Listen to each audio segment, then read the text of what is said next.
On a crisp spring morning in the quiet sprawl of rural Montana, a man named Jake stood on his porch, coffee cooling in his hand.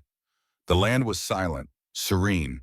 Frost laced the fields and wind stirred the trees at the forest's edge.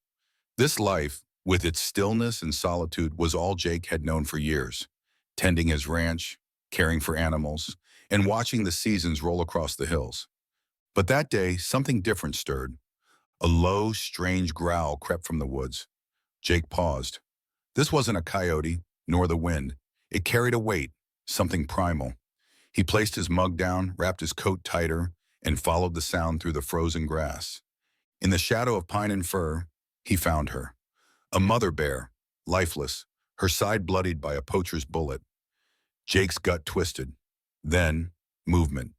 Nestled beside her still body, a cub no bigger than a loaf of bread, trembling, barely breathing, its eyes wide with panic. Jake bent, lifted it into his arms. "You poor thing," he whispered. Back at the ranch, the cub lay wrapped in a wool blanket near the stove. Jake fetched warm water. The door creaked, and three dogs entered. Rex, the old German shepherd, Buddy, the golden retriever, and Scout, the alert border collie. They sniffed the cub cautiously. Then Rex stepped forward and began to clean the blood from its fur.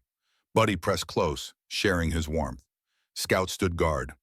Jake watched, awed. "Cota," he murmured. A Lakota word, friend. So began a strange new chapter. Cota healed. He suckled goat's milk, nuzzled against Buddy, and mimicked everything. He barked clumsily when Rex did, chased balls, frolicked with Scout. He curled into the pile of dogs each night, one paw over Rex's back. Soon the town caught wind of it, a bear raised by dogs. Children laughed as Cota chased tennis balls. The mailman brought treats just for him. Dr. Sarah Chen, the town vet, visited often. "It's species identity confusion," she said. "To him, the dogs are what family looks like." Jake only nodded. Cota wasn't pretending. He believed. By summer, Cota was bigger, but still played like a pup. He howled when Rex howled, wrestled with Buddy, and wagged his entire rear like a dog without a tail. He loped after Scout, clumsy and joyful. Then came the wild bear. One evening, a full-grown male appeared at the tree line. Cota, thrilled, barked and bounced like Buddy would. The wild bear, confused, charged. Cota froze. Rex intervened. Buddy flanked. Scout barked. The bear left. Cota sat by the forest that night, howling a mournful, confused song. He climbed a tree and let out sounds too wild to be dog, too broken to be bear. His sleep became troubled. Dreams haunted him. Growls slipped from him like secrets. "He needs guidance," Sarah said one morning, "from his own kind." So Jake found Misha, an elderly rescued bear who had known captivity, now seeking peace. When Cota met him, he barked. Misha only watched. Slowly they circled, then touched noses. Misha taught him the ways of bears, scratching trees, digging dens, growling to communicate. Cota tried, stumbled, learned. But he never forgot his pack. At night he returned to the barn, curled beside Buddy. Licked Scout's ears, guarded Rex in his sleep. Then Scout was attacked by a bobcat. Cota's roar, fierce, protective, sent the predator fleeing. He curled around the Scout, refusing to leave his side. "He's both now," Sarah said. "He's growing into both sides of himself." Jake turned his ranch into a sanctuary. Cota welcomed orphan cubs, abused dogs. He didn't judge, he played, he howled off key, he rolled belly up to gain trust. A Labrador once mauled by a bear whimpered at his scent, until Cota flopped over with tongue out and tail swinging. Then came Clara, 6 years old, silent, traumatized. Cota approached, gentle.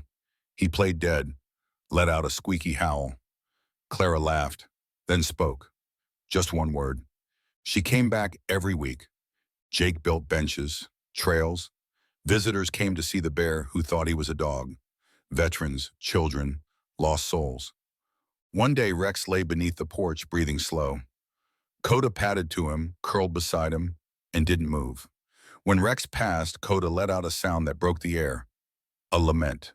ancient, soulful. He stood vigil at Rex's grave for 2 days. Then he rose, took his place. When new animals arrived, frightened, broken, Cota met them not with dominance, but with empathy. A fox pup, a trembling hound, an angry cub. He greeted them all. Lucy came next, another silent child. Cota's silly howl cracked her silence. She giggled, then spoke, then laughed.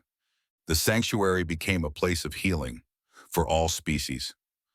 On the gate, Jake mounted a plaque with Cota's likeness.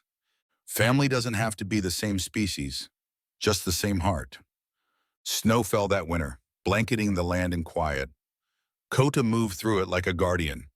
He no longer chose between being bear or dog. He was both. And because of that, he became more.